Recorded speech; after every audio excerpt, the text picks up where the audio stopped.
started climbing the stairs, which were hard for the boy who had just arrived from a long journey. He continued, and finally reached the hill. He saw a large wooden gate covered with iron nails, and a plaque on the gate that read "Welcome to the Academy of Martial Arts." He put his hand on the gate handle and opened it. The gate opened, and he entered. He had entered a new space. He stood in the courtyard entrance and looked around curiously. There was a large, bright hall with a stone-tiled floor and walls covered in various weapons, including swords and armor, all installed for training. The first thing that he saw in the middle of the courtyard was the magnificent and grand Aerodal tree. It was a huge, majestic tree, its age spanning centuries. He had never seen a tree as magnificent and grand as the Aerodal tree before. He was so mesmerized by its beauty that he couldn't look away. Master John was teaching his students in the courtyard when he noticed a teenager who was staring at the Aerodal tree in the middle of the yard. The boy looked like he had come from far away and needed food and clothes. Master John told Ariel, his young student, "Go take that stranger to the resting hall and give him food and clothes until I arrive." Ariel went to the boy, but he was still engrossed in watching the Aerodal tree and did not notice Ariel's presence. Ariel said, "Hey you! Hey you!" The boy suddenly startled and said, "Yes. Yes. Are you talking to me?" Ariel said, "Yes, I'm talking to you." "Can't you hear me?" the boy said. "I'm really sorry. That huge tree had absorbed all my attention. I didn't notice your presence. I'm looking for Master John. Can you help me?" Ariel said, "Yes, I know why you came here. Anyone who comes here is either here to be trained by the master or to fight him. Anyway, the master told me to host you until he returns to you himself." Ariel led him to the resting hall and gave him a plate of food and a set of clean clothes. He ate the food hungrily, as if he had not had a warm, decent meal in weeks. After eating, he changed his clothes as well. Master John, whose class was still ongoing, suddenly noticed Mr. and Mrs. Crocker again in the same spot. He paused his class briefly and went to the other courtyard where they were. He approached them and said, "Welcome, what happened?" Mr. Crocker, who had just climbed up the mountain stairs, said panting, "Yes, I saw a boy asking for you. We showed him the way, but couldn't he resist the curiosity and closed the shop to come here." Master John smiled and said, "Yes, I understand how you feel. You have always been kind and caring, thinking of others. Please wait here a little until I dismiss the class so we can go see the boy together." Ariel was the head student of the school, so Master John called him again and handed over the rest of the teachings to him. Then he went with Mr. and Mrs. Crocker towards the resting hall of that boy. They entered the resting hall. The boy was watching the paintings that were installed in the hall. They were beautiful paintings of magnificent warriors in battlefields, gifted to Master John by artists in this field. The boy, who was admiring the beautiful paintings, noticed people entering the hall when he heard the door open.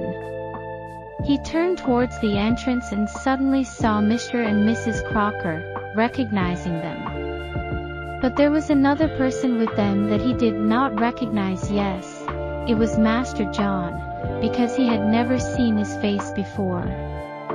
He said to Mr. and Mrs. Crocker, "Oh, it's you. So where is Master John?" Master John responded promptly, I am Master John, and who are you?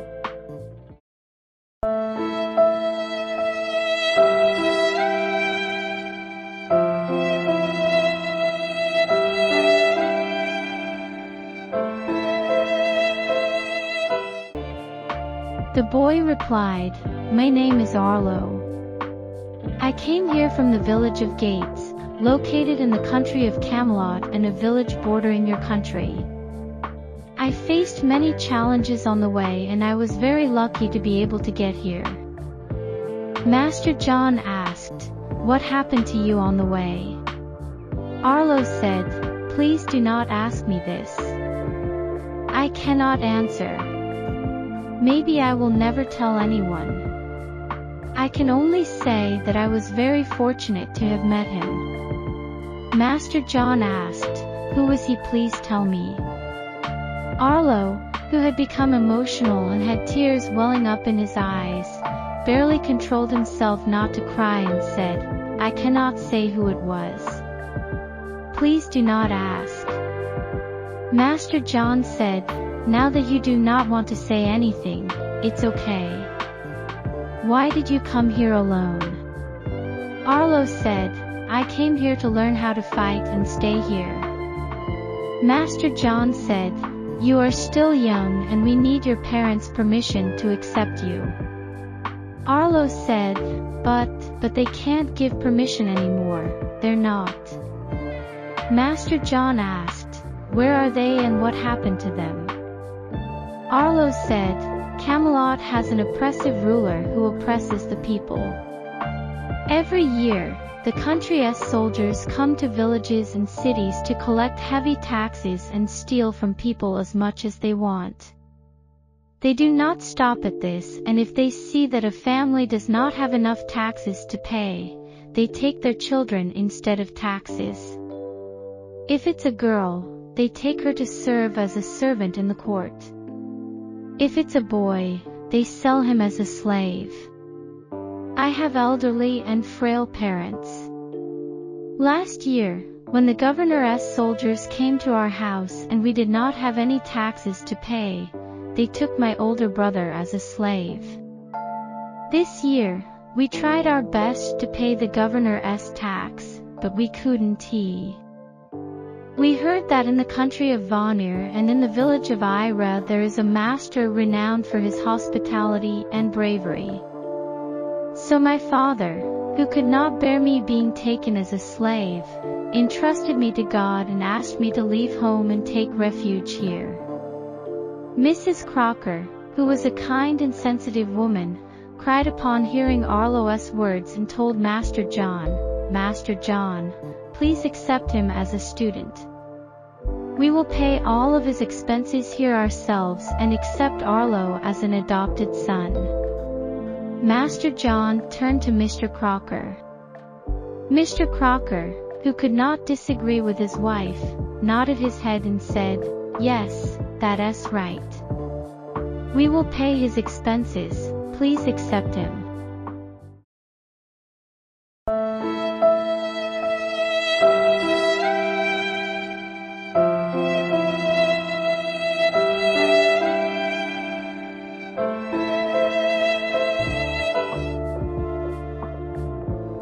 Having heard Arlo's life story and Mr. and Mrs. Crocker's request, Master John's heart softened and he gladly accepted and told Arlo, You can stay here as long as you like and be part of our family. Since you have had a bitter past, I ask you to forget it and rebuild your future yourself.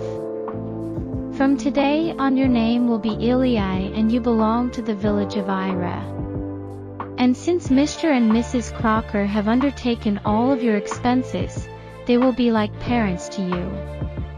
Ili had tears of joy in his eyes and said, I am grateful for your kindness. I will never forget you. And so Arlo's name changed to Ili, and from the next day he started his training under Master John. He was an extraordinarily talented boy who could grasp most subjects very quickly. He even practiced during rest hours. It was not long before he reached the level of Master John's other students. Mr. and Mrs. Crocker kept coming to see him and bringing delicious sweets and foods. They knew he was going through a difficult period and wanted to help Ilya in any way they could. Ilya appreciated their affection and attention and did not feel out of place.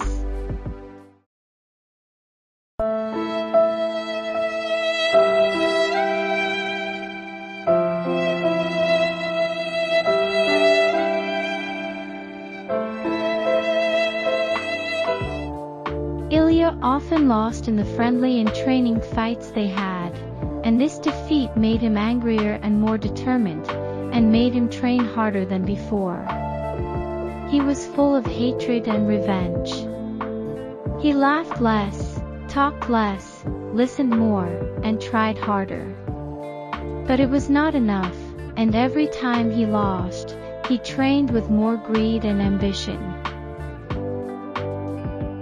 A little later,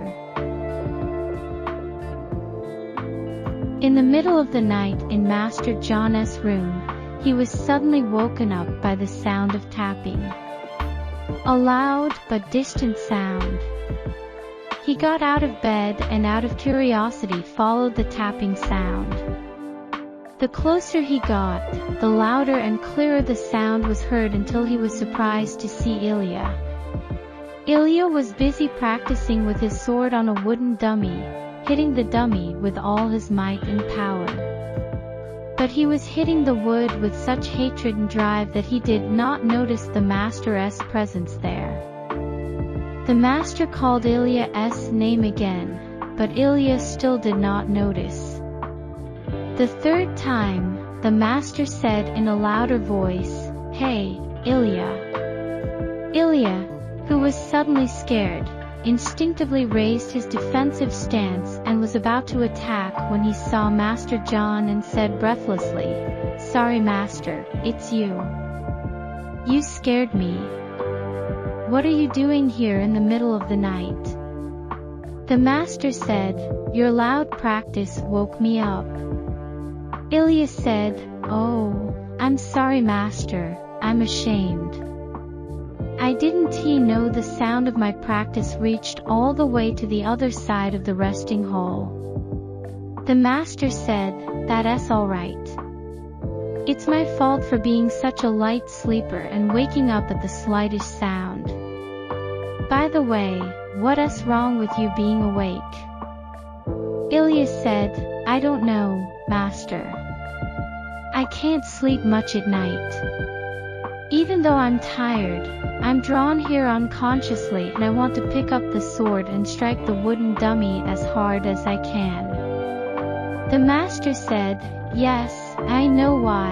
Unfortunately you still haven't forgotten the events of your past, and it's bothering you and not letting you focus properly. So tell me, what is it that I teach here?" Ilya said, "Here you teach fighting so that people can defend themselves against dangers." The master smiled and said, "No, here we not only learn fighting, but also the right way to live. You must completely forget your past. We don't live in the past, but we learn from it to build a better future. I know all humans have emotions and feelings, but the greater person is one who uses wisdom and intellect to move beyond personal emotions and move towards hope and forgiveness. It's true that there is evil in our world, but there is also good that is often unseen, and if it's seen then it's no longer called good and becomes hypocrisy. So if you seek happiness, forget the resentments of your past and be reborn, and forgive anyone who has wronged you, not because they deserve your forgiveness, but because you deserve peace." Many wrongly think learning fighting skills is very difficult, but in fact overcoming your own self is a more difficult skill. If you overcome yourself, you will find inner peace, and when you reach this peace, you will be invincible.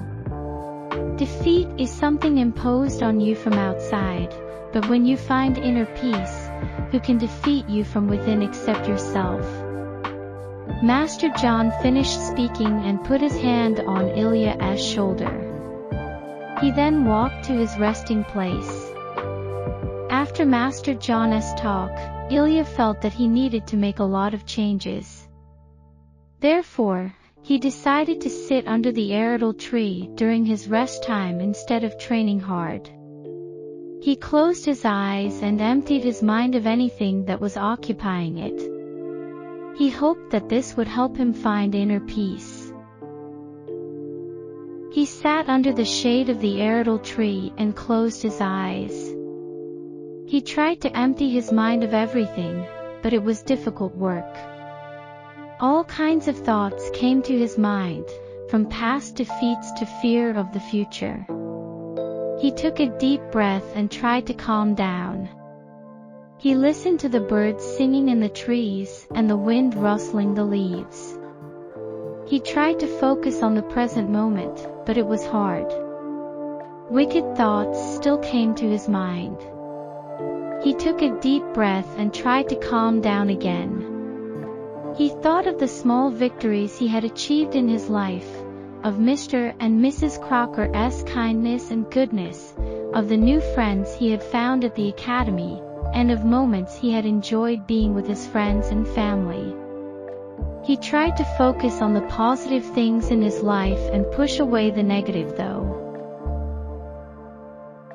After a few minutes, Ilya was finally able to keep his mind calm and felt a sense of tranquility for a short time, a feeling the likes of which the world had never seen before, a feeling of his soul and psyche becoming as light as a feather, a feeling he would be willing to give everything for just to reach it again. He realized his negative thoughts were fading away and the positive thoughts he was focusing on were replacing them. He felt incredible joy and knew he was finally on the right path, but it would be a difficult winding road. From now on, Ilya spent more of his time sitting under the Eredal tree and focusing for hours, trying to overcome his own self, and of course Master John helped him a lot in this path, spending hours of his time with Ilya almost every night. It took Ilya several years of focus and physical practice to achieve inner peace. He would sit for hours taking deep breaths and trying to empty his mind completely. He ran through forests for practice and climbed mountains, pushing his body to its limits. He worked hard and finally achieved inner tranquility. He was no longer worried about defeat or fear of the future. He just lived in the moment and enjoyed it. Over these past years, Garner had gone to the big city of Middle-earth and met a greedy, wealthy man named Varden. Varden had made most of his wealth through dishonest means, from smuggling goods to lending money at exorbitant interest rates. He needed people like Garner to severely punish those who didn't repay their loans and take the money.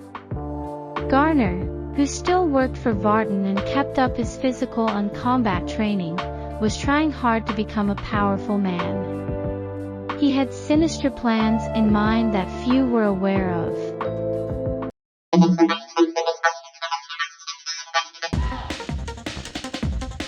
Over the years, Ilya grew from a 10 or 11-year-old boy into a mature, strong 25-year-old with high combat skills. He had long, light hair, blue eyes, medium height, and a muscular build. He always wore tidy, neat clothes. He was calm and always tried to maintain his composure in any situation. He was a brave, wise man who never feared fighting for what he knew was right. He had warm, intimate relationships with people and never saw himself above others, always trying not to disrespect anyone.